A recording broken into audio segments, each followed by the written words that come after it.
In this video, we'll show you how to fix the WMIC Invalid GET Expression error when running WMIC commands in PowerShell on Windows.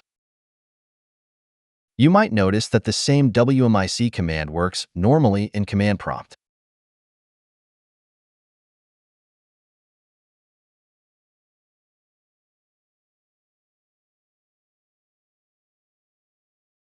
If you need to run WMIC in PowerShell, you must pass it as part of a CMD command.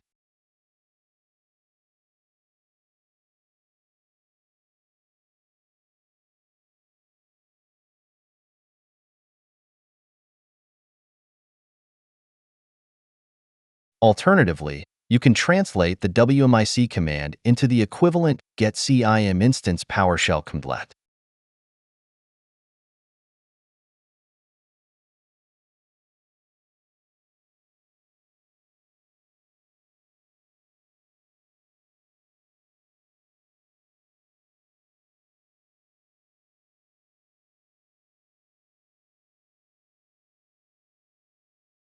That's it.